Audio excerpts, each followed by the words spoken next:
ನಾನು ಮಾತಾಡೋದು ಸ್ವಲ್ಪ ವರ್ಷ ಆಗಿರ್ತದೆ ಅಂತ ಹೇಳಿ ಎಲ್ಲರೂ ಹೇಳ್ತಾರೆ, ನನಗೂ ಗೊತ್ತಿದೆ. ಬಟ್ ಅದು ಚೇಂಜ್ ಮಾಡ್ಕೊಳ್ಳಿಕ್ಕೆ ಆಗಲ್ಲ. 1 ಲಕ್ಷ ಇಟ್ಕೊಂಡು ಬೈಕ್ ಖರೀದಿ ಮಾಡಿದ್ದವನಿಗೆ 500 ರೂಪಾಯಿ 1,000 ಇಟ್ಕೊಂಡು ಅವ್ರ ಹೆಲ್ಮೆಟ್ ತಗೊಳ್ಳೋ ಕೆಪಾಸಿಟಿ ಇಲ್ಲ ಅವರಿಗೆ. ಪ್ರತಿ 2 ದಿವಸಕ್ಕೆ ಒಮ್ಮೆ ಒಬ್ಬರು ಸೆತ್ತೋಗ್ತಾರೆ ಮಂಗಳೂರಲ್ಲಿ ಆಕ್ಸಿಡೆಂಟ್ ಅಲ್ಲಿ. 171 ಜನ ಸೆತ್ತೋಗಿದ್ರೆ ಯಾರಿಗೂ ಬೇಕಾಗಿಲ್ಲ.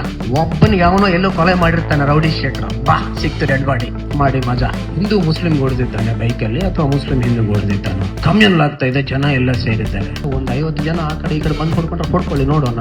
ಆಮೇಲೆ ಪೊಲೀಸ್ ಏನಂತ ನಾವು ಕೂಡ ತೋರ್ಸೋಣ. ಆಕ್ಸಿಡೆಂಟ್ ಕೇಸು ಕಮ್ಯುನಲ್ ಆಗಿ ಮಾಡೋದು ಬೇಕಾಗಿಲ್ಲ.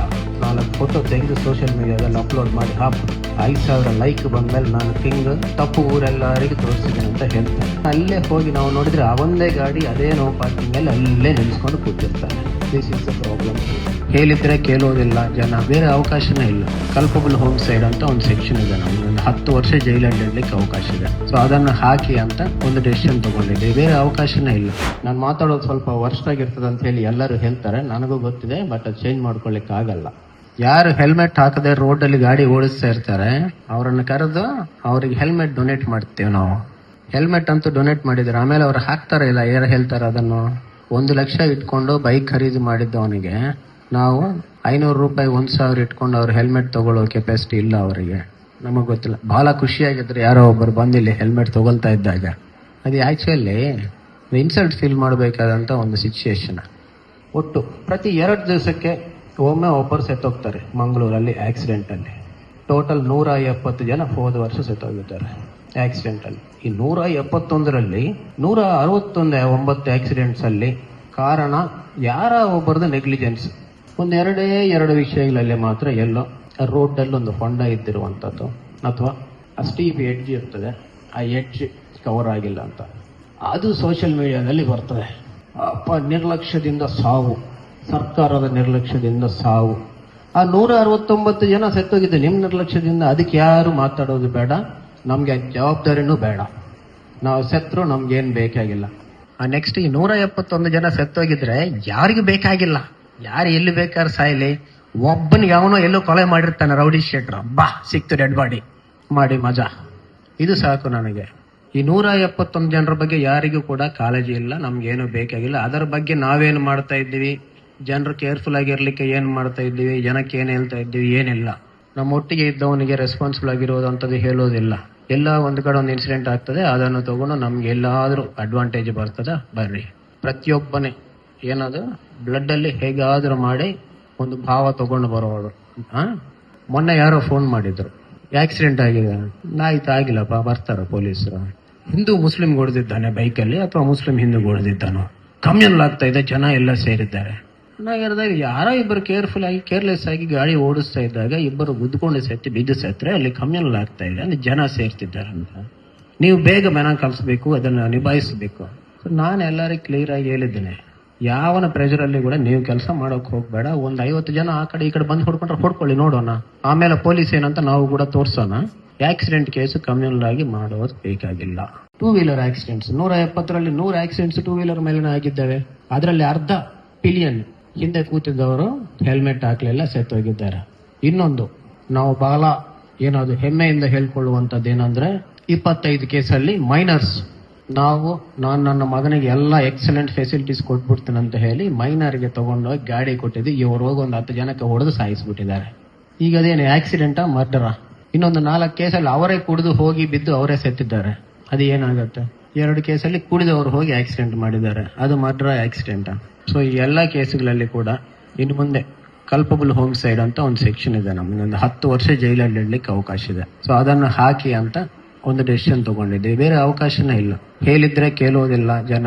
ಕಳೆದ 10-20 ವರ್ಷಗಳಿಂದ ನಮ್ಗಿಂತ ದೊಡ್ಡವರು, ಎಷ್ಟೋ ವಿಷನ್ ಇದ್ದಂಥವ್ರು, ಎಷ್ಟೋ ಜನ ಹೇಳ್ತಾನೆ ಇದ್ದಾರೆ. ಬಟ್ ನಮ್ಮ ಇರೆಸ್ಪಾನ್ಸಿಬಿಲಿಟಿ ಕಂಟಿನ್ಯೂ ಆಗ್ತಾನೆ. ನಾನು ಹೋಗುವಾಗ ಹೈವೇದಲ್ಲಿ ಒಂದು ಬೈಕ್ ಮೇಲೆ ಎಷ್ಟು ಜನ ನಿನ್ನೆ ನೋಡಿದ್ವಿ, 5 ಜನ ಹೋಗ್ತಾ ಇದ್ರು ಒಂದೇ ಬೈಕಲ್ಲಿ. ಈಗ ಹೋಗ್ತಾ ಇರೋವನ್ನ ನಿಲ್ಸಿದ್ರೆ ಏನಾಗತ್ತಂದ್ರೆ ಅವನು ಕೆಳಗೆ ಬೀಳ್ತಾನೆ, 100% ಒಬ್ಬನ್ ಸಾಯ್ತಾನೆ. ಆಮೇಲೆ ಪೊಲೀಸರ ಮೇಲೆ ಮರ್ಡರ್ ಕೇಸ್, ಇವನಿಂದನೇ ಸೆತ್ತಿದ್ದಾರೆ ಅಂತ ಹೇಳಿ ಆಗ್ಬೇಕು ಕೇಸ್. ಅದಕ್ಕೆ ಹೆದರ್ಕೊಂಡ್ಬಿಟ್ಟು ಪೊಲೀಸರು ಮಾಡ್ತಾ ಇಲ್ಲ. ಇತ್ತೀಚೆಗೆ ಒಬ್ಬರು ASI ಮೇಲೆ ಪಾಪ ಆಕ್ಸಿಡೆಂಟ್ ಆಗಿ ಅವನು ಸೆತ್ತೋಗಿದ್ರೆ AS ಯಾಕೆ ಅವ್ರ ಗಾಡಿ ನಿಲ್ಸ ಅಂತ ಹೇಳ್ತಾ ಇದ್ದ, ಅವನು ಓವರ್ ಸ್ಪೀಡ್ ಹೆಲ್ಮೆಟ್ ಇಲ್ಲದೆ ಹೋಗ್ತಾ ಇದ್ದ. ಅವನು ಹೋಗಿ ಎಲ್ಲೋ ಗುದ್ದು ಸೆತ್ತುಬಿಟ್ಟಿದ್ದಾನೆ. ಆಕ್ಸಿಡೆಂಟ್ ಕೇಸ್ ಹೋಗಿ ಅವನ್ ತಪ್ಪಿಂದ ಆಗಿದ್ದ ಆಕ್ಸಿಡೆಂಟ್ಗೆ ಪೊಲೀಸರ ಮೇಲೆ ಮರ್ಡರ್ ಕೇಸ್ ಮಾಡಿಸ್ಬಿಟ್ಟಿದ್ದಾರೆ. ಆಮೇಲೆ ಒಂದು ಡೆಸಿಷನ್ ತಗೊಂಡಿದ್ದಾರೆ. ಯಾರು ಎಲ್ಲಿ ಬೇಕಾದ್ರೂ ಹೋಗ್ಲಿ ಸಾಯಿಲ್ಲ, ನಮ್ಗೆ ಯಾಕಪ್ಪ ದೂರ ಇರಲಿ ಅಂತ ಹೇಳಿ ನೀವು ಮಾಡ್ತಾ ಹೋದ್ರೆ ಆ 171 250 ಆಗ್ಬೋದು, ಇನ್ನು ಜಾಸ್ತಿ ಕೂಡ ಆಗ್ಬೋದು. ನಮ್ಮೂರಲ್ಲಿ ನಾವು ಗಮನಿಸಿದ್ದು ಇನ್ನೆರಡು ನೋಡೋಣ. ಹೈವೇ ಮೇಲೆ ಈ ರೋಡ್ ಕ್ರಾಸಿಂಗ್ ಹತ್ರ ಬಹಳಷ್ಟು ಆಕ್ಸಿಡೆಂಟ್ಸ್ ಆಗ್ತಾ ಇದ್ದಾವ ಅಂತ ಹೇಳಿ ಒಂದು ಫುಟ್ ಓವರ್ ಬ್ರಿಡ್ಜ್ ಕಟ್ತಾರೆ. ನಾನು ಆ ಕಡೆ ಹೋದಾಗೆಲ್ಲ ಮೇಲೆ ನೋಡ್ತಾ ಇರ್ತೀನಿ, ಒಂದ್ಸಲ ಆದ್ರೂ ಒಬ್ಬನಾದ್ರೂ ಆ ಮೇಲಿಂದ ಹೋಗ್ತಾನ ಅಂತ ಇಲ್ಲಿ ಇಲ್ಲ.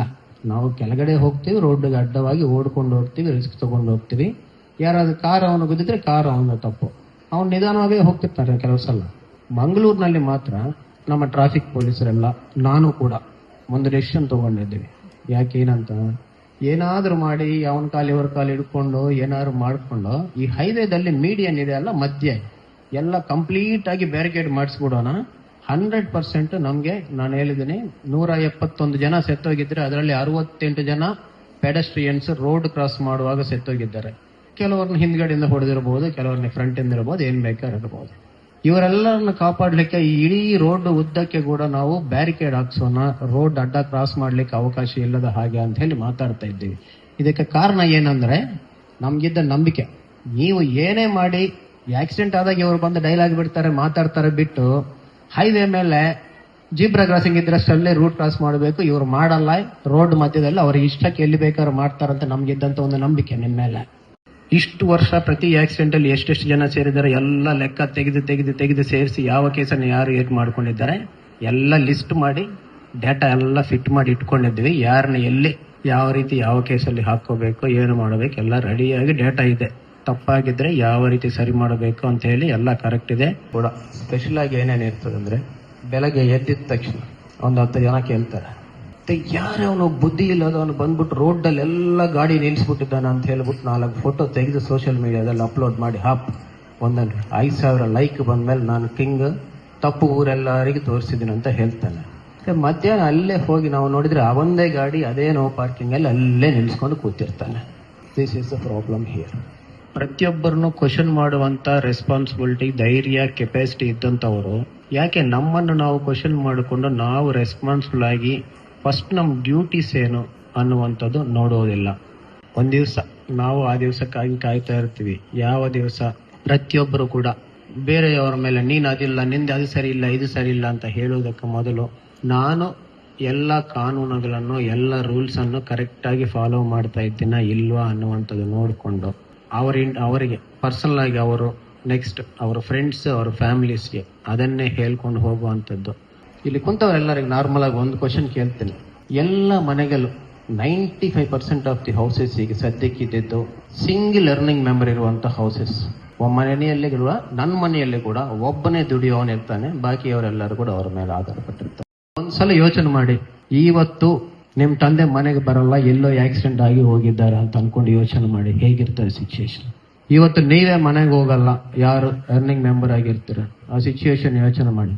ನಮ್ ಕತೆ ಏನಿದೆ, ಒಂದ್ ದಿವಸ ಎಮೋಷನಲ್ ಆಗಿ ಫೀಲ್ ಆಗ್ತೀವಿ ಅಂತ ಫೀಲ್ ಆಗ್ತೀವಿ, 2 ದಿವಸ ಸೋಷಿಯಲ್ ಮೀಡಿಯಾದಲ್ಲಿ ಪೋಸ್ಟ್ ಆಗ್ತೀವಿ, ರೀಲ್ಸ್ ಹಾಕೊಳ್ತೀವಿ, ವೈರಲ್ ಆಗ್ತದೆ, ಆಮೇಲೆ ನಮ್ಗೆ ಬೇಡ.